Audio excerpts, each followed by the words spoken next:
We'll continue our 5-part series based on the works of Gilbert and Sullivan, where veteran broadcaster Fionn O'Leary returns to RTE Radio 1 and, aided and abetted by Gerry McArdle, presents To Your Humour's Changing, We Tune Our Supple Song. The dramatic author is in the position of a caterer who has to supply one dish of which all members of every class of society are invited to partake. Probably the dish that will be acceptable to the largest number of every class is rump steak and oyster sauce, which is after all a capital thing in its way, and may be taken as a type of the class of piece which is most likely to succeed. It does not call for a very high order of merit on the part of the chef, but it requires a good deal of practical skill nevertheless. The occupant of the sixpenny gallery is as fully entitled to have his money's worth as the philosopher in the stalls, and it must not be forgotten that the occupant of the sixpenny gallery is the man who is in the habit of expressing his disapprobation in the loudest and most embarrassing manner. Radio Features presents Hop and Skip to Fancy's Fiddle. The words, wit, wisdom and whimsicality of W.S. Gilbert. Hop and skip to Fancy's Fiddle. Hop and skip to Fancy's Fiddle, hands across and down the middle. Life's perhaps the only riddle that we shrink from giving up. Life's perhaps the only riddle that we shrink from giving up. Ding, ding, ding, oh, ding, dong, ding, ding, dong, ding, dong, fiddle, hop, fiddle, hop, there's some celebration song.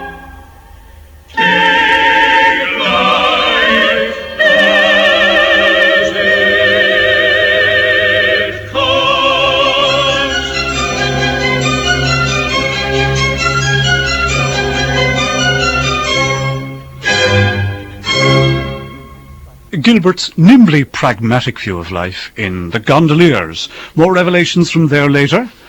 The first collaboration of Gilbert and Sir Arthur Sullivan came in 1871 with Thespis, which juxtaposed some decrepit old deities of Mount Olympus with a troupe of unimpressed actors out picnicking on the mountain. In briskly demoting the Greek gods, the work at least caught the vote for irreverence already set by Jacques Offenbach and co. Gilbert then had the eco-friendly idea of recycling one of the Thespian choruses for the entry of Major General Stanley's wards in The Pirates of Penzance.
The D'Oyly Cart Ladies' Chorus, gaily tripping from The Pirates of Penzance.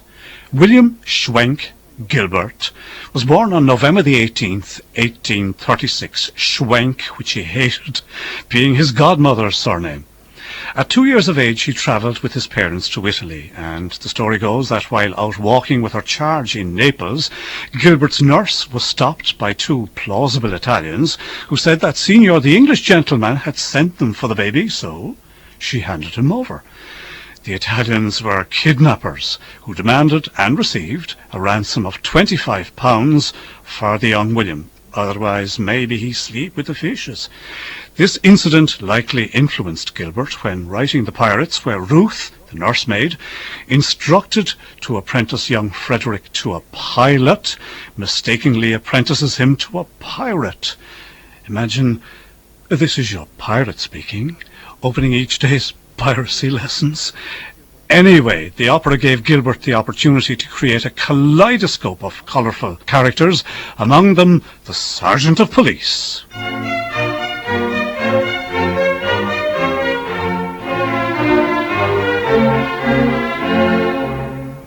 When a felon's not engaged in his employment, or maturing his felonious little plans, his capacity for innocent enjoyment is just as great as any honest man.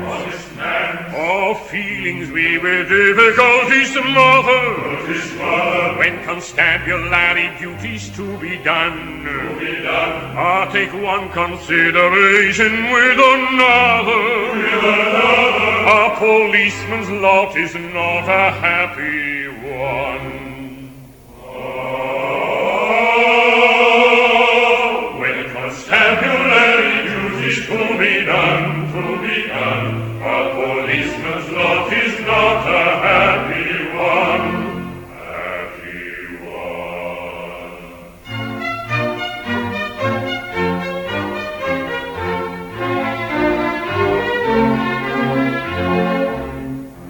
When the enterprising burglar's not a burgling, when the cutthroat isn't occupied in crime, he loves to hear the little brook gurgling, and listen to the merry village chime.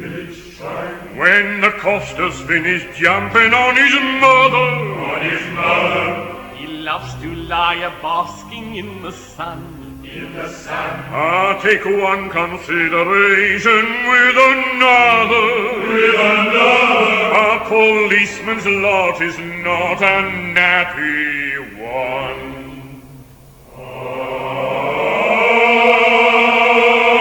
When constabulary duties to be done, a policeman's lot is not a nappy one.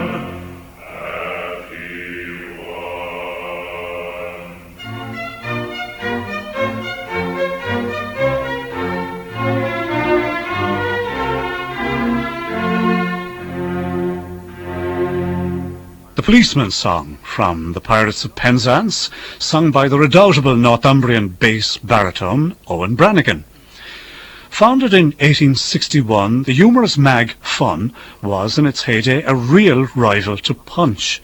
Its pages offer us glimpses of Gilbertian figures in embryonic form. Of all the ships upon the blue, no ship contained a better crew than that of worthy Captain Rees, commanding of the mantelpiece. He was adored by all his men, for worthy Captain Rees, R.N., did all that lay within him to promote the comfort of his crew. One of the many verses contributed by Gilbert to Fionn under the heading of Bab Ballads. Bab, by the way, was his nickname, short for baby.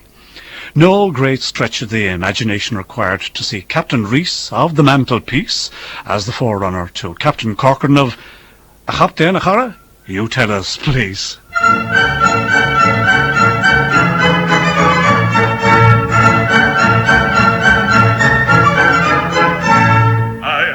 Captain of the Pinafore, and I good captain too. You're very, very good, and be it understood, I command a right good crew. We're very, very good, and be it understood, he commands a right good crew. Though related to a peer, I can hand reef and steer, or ship a selvagee. I've never known to quail in the fury of the gale, and I'd never stick at sea. What, never? No, never. What, never? Well, hardly ever. Hardly ever sick at sea.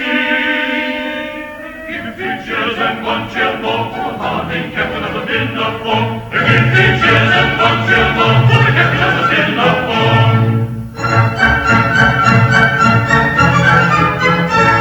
I do my best to satisfy you all. And you were quite content. You're exceedingly polite, and I think it only right to return the compliment.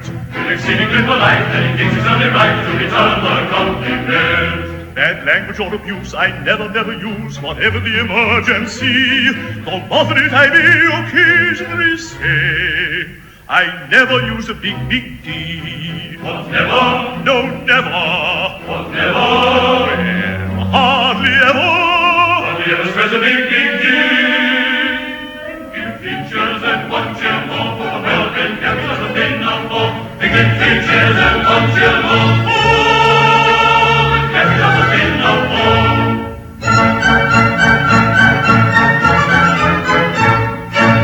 Leslie Rands as Captain Corcoran of the Pinafore in a 1949 recording. His catchphrase, "What never? Well, hardly ever," was soon tripping off many a trendy tongue, not only in these islands but beyond, in the American, even Antipodean reaches of Gilbertiana. However, a certain Japanese emperor's famous dictum to "let the punishment fit the crime" nearly didn't make it to the stage. At the close of the last rehearsal, the fearful thought occurred to us that the Mikado song in the second act was extremely poor and had much better be cut out. We broke it delicately to Mr. Temple, for it was his only song, and we felt he would have good ground for complaint if we took it from him. Mr. Temple, however, most cheerfully resigned the song, and it was publicly announced to principals and chorus that it would be omitted. Presently, half a dozen gentlemen, pressmen and others who had witnessed the rehearsal came to us in a body and begged us to restore the excised number. Their wishes prevailed. The Mikado song would be sung after all. As we were leaving the theatre, we heard 3 ringing cheers from the chorus dressing rooms. On inquiry, we found that the cheers were the outcome of their gratification at the restoration of the song, now one of the most successful features of the second act. They were right, and we were wrong.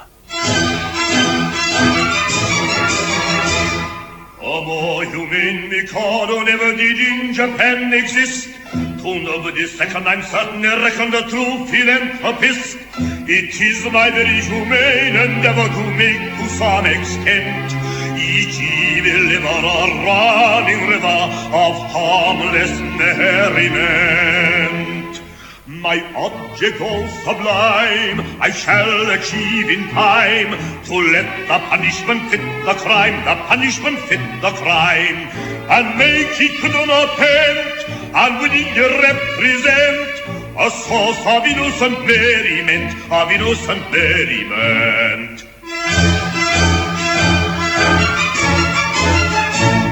Oh, prosy dull society sinners who chatter and bleat and bore are sent to hear sermons from mystical Germans who preach from 10 till 4. The amateur tenor whose vocal villainies all desire to shirk shall during off hours exhibit his powers to Madame Tussauds waxwork.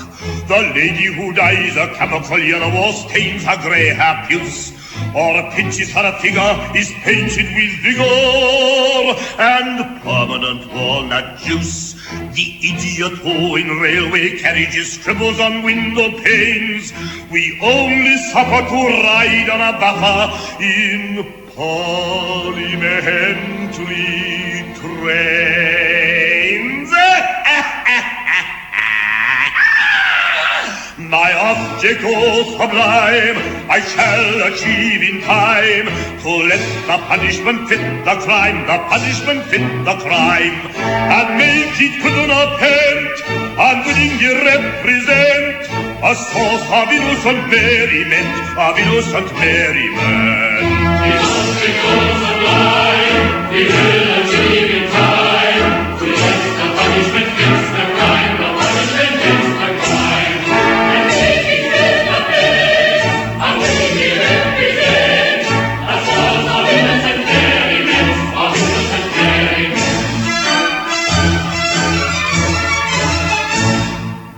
Advertising quack who wearies with tales of countless cures, his teeth I'm enacted shall all be abstracted by terrified amateurs.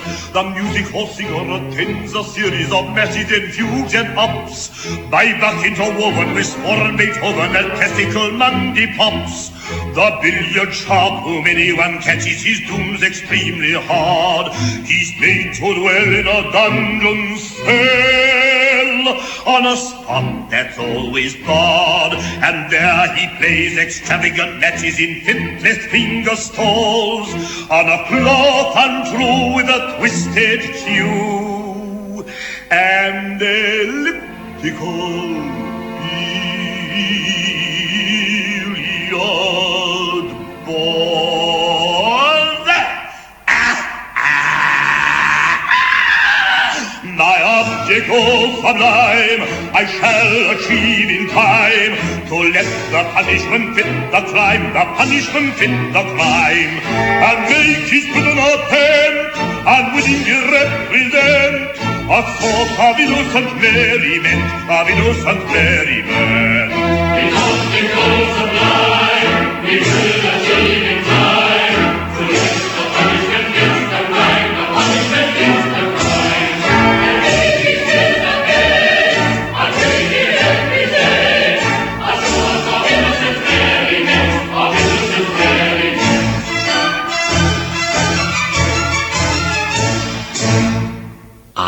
So, all heads nodding here. Darrell Fancourt as the Mikado, 1950. His blood-curdling eminence exits right, exaltedly, while entering stage left comes the ex-jailbird-turned-executioner of the town of Titipu, Coco, ever ready to finger the guilty in his own little list, delivered in his own special style by Mr. Groucho Marx.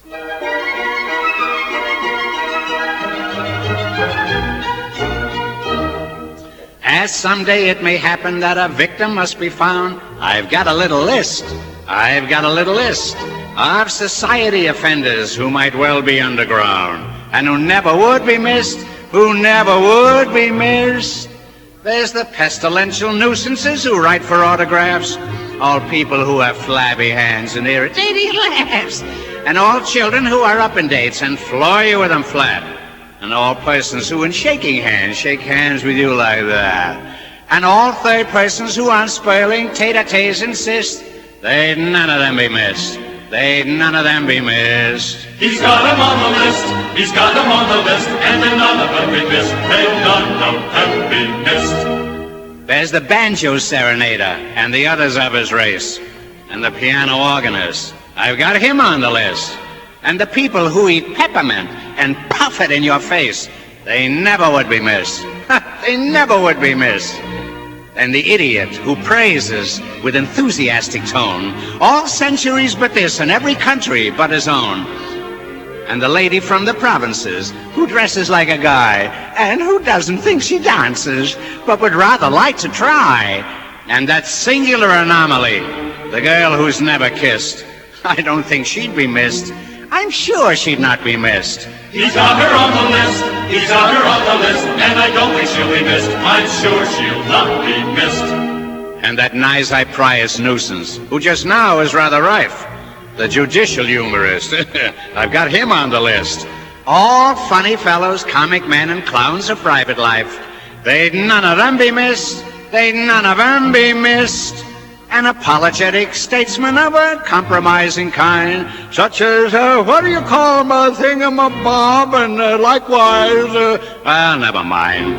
And, tut-tut-tut, and what's his name, and, well, you know who. The task of filling up the blanks I'd rather leave to you, for it really doesn't matter whom you put upon the list, for they'd none of them be missed. You may put 'em on the list, you may put 'em on the list, and none of them be missed. They'll none of them be missed. A friend arrived one day at Spifton Extra Super, and in this shameful way he spoke to Mr. Hooper. You think your famous name for mildness can't be shaken, that none can blot your fame. But Hooper, you're mistaken. Your mind is not as blank as that of Hopley Porter, who holds a curate's rank at Ass's Milk Come Water. He plays the airy flute, and looks depressed and blighted. Doves around him toot, and lambkins dance delighted. This bad ballad about two rival curates almost formed the basis of a plot for another GNS offering, but Gilbert wasn't quite happy. He wrote to Sullivan on November 1st, 1880, I want to see you particularly about the new piece. Although it's about 2/3 finished, I don't feel comfortable about it. I mistrust the clerical element.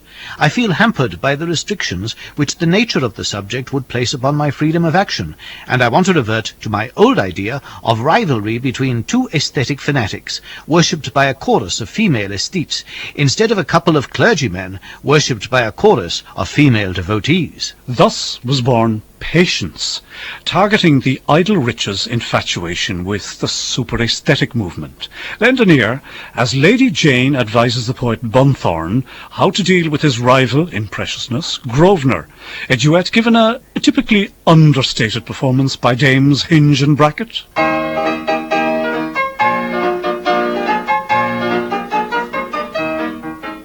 So go to him and say to him with compliment ironical, hey to you, good day to you, and that's what you should say. your style is much too sanctified, your cut is too canonical. Sing bar to you, ha ha to you, and that's what you should say. I was the beau ideal of the morbid young aesthetical, to that my inspiration was regarded as heretical, till you cut me out with your placidity and Sing hey to you, good day to you, and that's what you should say. Sing bar to you, ha ha to you, and that's what you should say. Sing hey to you, sing bar to you, ha ha to you, sing bar to you, ha ha to you, sing bar to you, ha ha to you, sing bar to you, boo boo to you, sing bar to you, that's what you should say. Boo boo, and that's what you should say. Boo boo, and that's what you should say. Very nice indeed, dear. Oh, thank you, dear. Well, I slip a bit in when I can, you know. I'll tell him that unless he will consent to be more jocular. Sing boo to you, and that's what you should say. To cut his curly hair and stick an eyeglass up his ocular. Sing boo to you, ha to you, and that's what you should say. To stop his conversation full of quibble and of quiddity. To dine on chops and roly-poly pudding with avidity. He'd better clear away with all convenient rapidity. Sing boo to you, and that's what you should say. Sing boo to you, ha to you, that's what you should say. Sing hey to you, sing boo to you, sing boo to you, that's what you should say. Sing hey to you, sing boo to you, sing boo, and that's what you should say. Boo, boo, and that's what you should say. Boo, boo, and that's what you should say.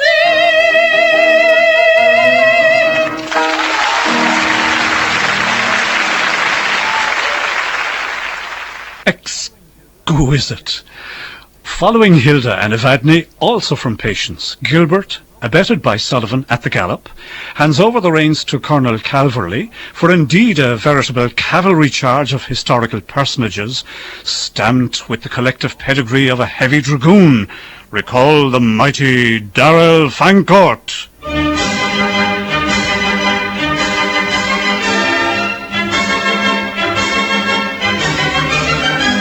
If you want a receipt for that popular mystery known to the world as the Heavy Dragoon, take all the remarkable people in history, rattle them off to a popular tune.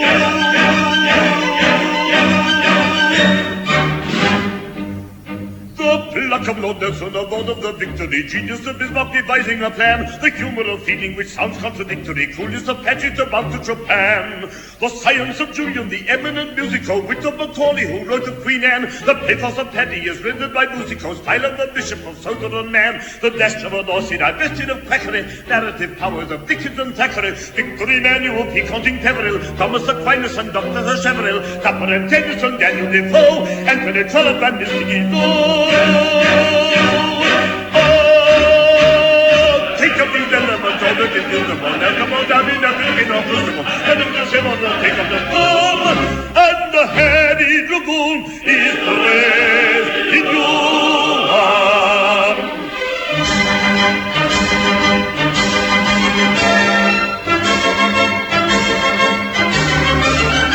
If you want bonds on a seat for that soldier like Paragon. Get up the wealth of the Tsar if you can. The family pride of a Spaniard from Aragon. Force on Mephisto pronouncing a ban. A snack of no water for reckless and rollicky. Swagger of Roderick heading his clan. The keen penetration of Paddington Pollocky. Grace of an odorist under the van. The genius strategic of Caesar or Hannibal. Skill of Scarlet in thrashing a cannibal. Flavor of Hamlet, the stranger or touch of him. Little of Manfred, but not very much of him. Beadle of Burlington, Richardson Show. Mr. Micawber and Madame take up these elements over the buildable, make them all down in that thinking of crucible, and the simmer on take up the cold, and the heavy dragoon is the best dragoon.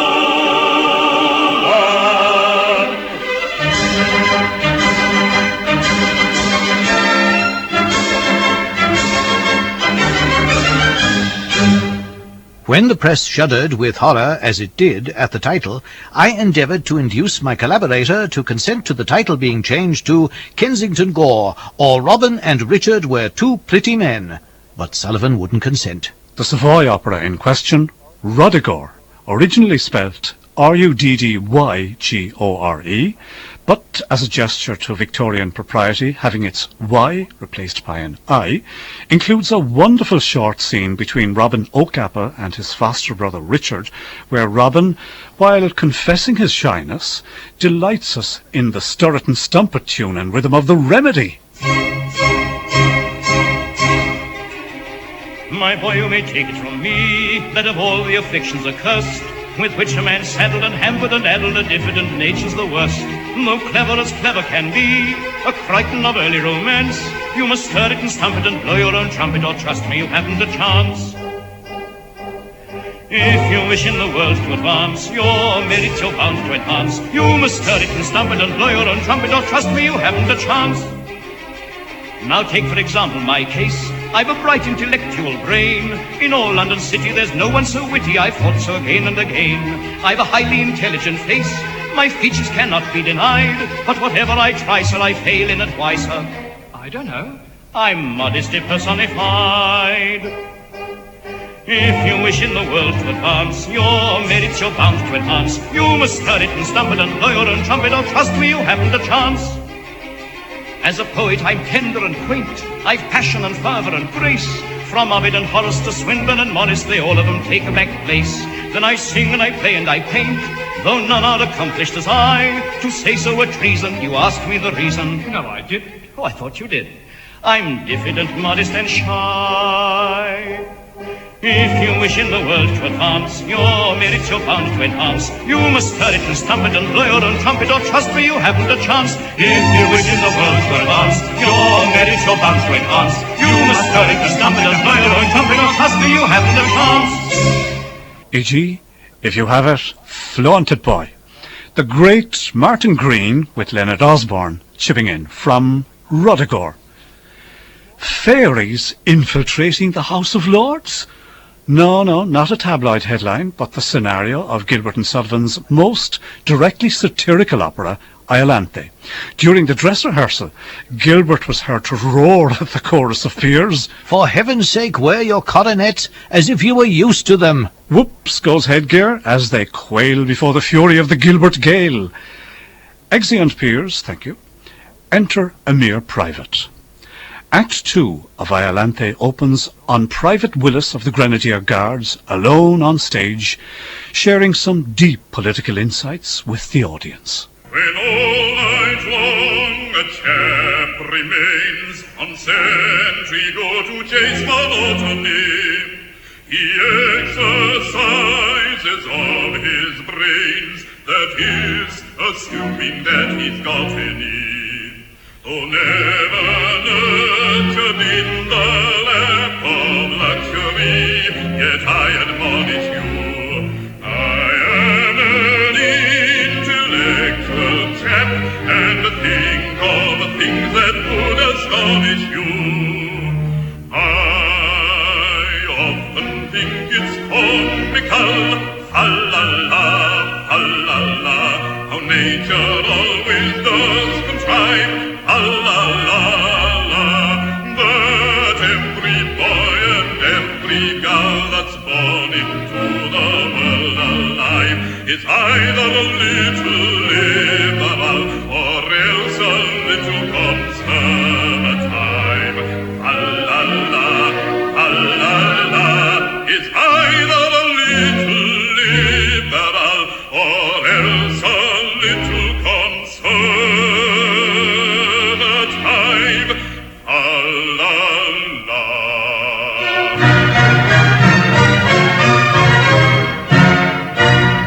When in that house MPs divide, if they've a brain and cerebellum too, they've got to leave that brain outside and vote just as their leaders tell them to.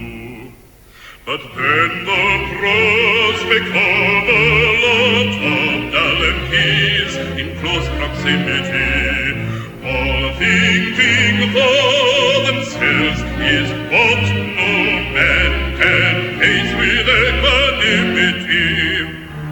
Then let's rejoice with loud ha-la-la, ha-la-la, that nature always does contrive, ha-la-la, that every boy and every girl that's born into the world alive is either a little liberal or else a little conservative.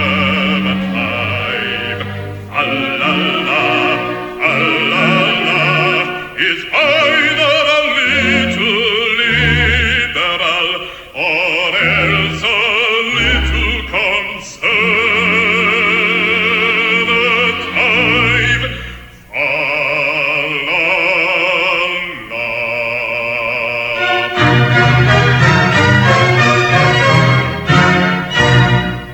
The Sentry Song from Iolanthe, sung by Fisher Morgan as Private Willis in 1951. You know, minimal change in that, in the middle, would give us the prospect of a lot of dull TGs in close proximity, all thinking for themselves, is what no man can face with equanimity. Sorry, deputies. The relationship between plain Mr. W.S. Gilbert and Sir Arthur Sullivan was never an easy one. Sullivan's Sir, perhaps the cause of some Gilbertian envy, the author-dramatist believing himself slighted, omitted from the one list he couldn't control, the honours list. That is, until June 30th, 1907. I went yesterday to the investiture at Buckingham Palace and was duly tapped on both shoulders by Edward VII, and then kissed hands. I found myself politely described in the official list as Mr. William Gilbert, playwright, suggesting that my work was analogical to that of a wheelwright or a millwright or a shipwright, as regards the mechanical character of the process by which our respective results are achieved. That is an excellent word, dramatist, which seems to fit the situation, but it's not applied until we are dead, and then we become dramatists as oxen, sheep, and pigs are transformed into beef, mutton, and pork after their demise. You never hear of a novel write, or a picture write, or a poem write, and why a playwright?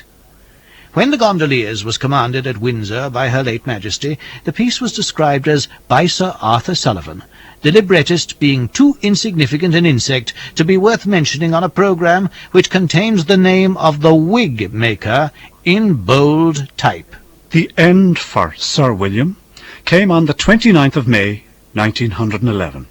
2 young female visitors were swimming in his lake at Grimsdyke when one of the girls got into difficulties. Gilbert plunged himself into the billowy wave, but the effort was too much for him. He died of heart failure in the middle of the lake. Curiously, he had often expressed a desire to die in action. William S. Gilbert had many sides to his nature, autocratic, professionally and otherwise, in an age of burgeoning egalitarianism. However whimsical the topsy-turvydom of his tales, he invariably sided by the final curtain with the status quo. Yet the wit, humour, even pathos never failed him. Never? Well, hardly ever. After all, his situations gave the word Gilbertian to the English language. We'll end with one. Courtesy of another D'Oyly Cart stalwart, Richard Watson, as the Grand Inquisitor Don Alhambra del Bolero, checking out the case for equality for all in the Gondoliers.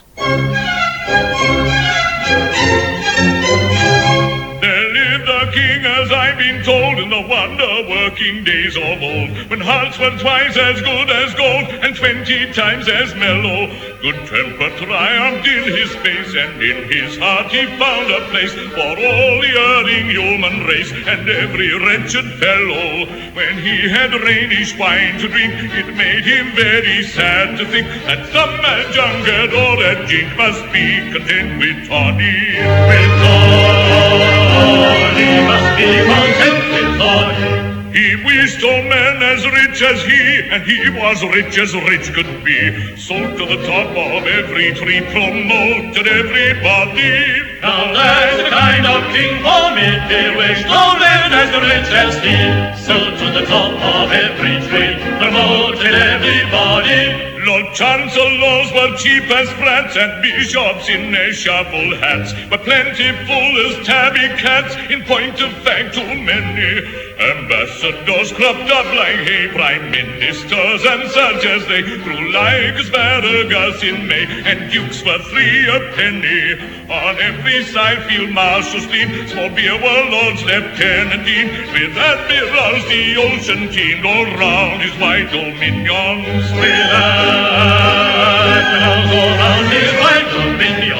And party leaders you might meet in 2s and 3s in every street, maintaining with no little heat their various opinions. Now that's a sight you couldn't beat, so party leaders in each street, maintaining with no little heat their various opinions. That king, although no one denies, his heart was of abnormal size, yet he'd have acted otherwise if he had been a cuter.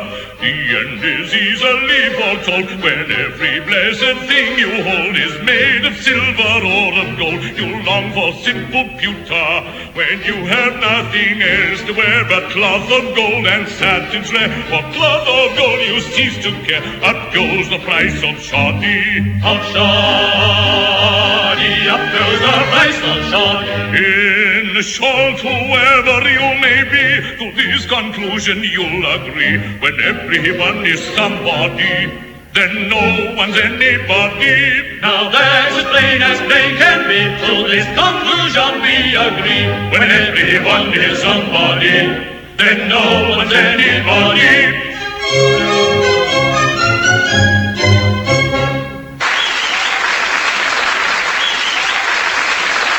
That programme was written by Fionn O'Leary and Gerry McArdle, who was also the voice of W.S. Gilbert. Hop and Skip to Fancy's Fiddle was presented by Fionn O'Leary and produced by Gerry McArdle. Hop and skip to Fancy's Fiddle, hands across and down the middle. Life's perhaps the only riddle that we shrink from giving up. Life's perhaps the only riddle that we shrink from giving up. Victory is ours, it comes,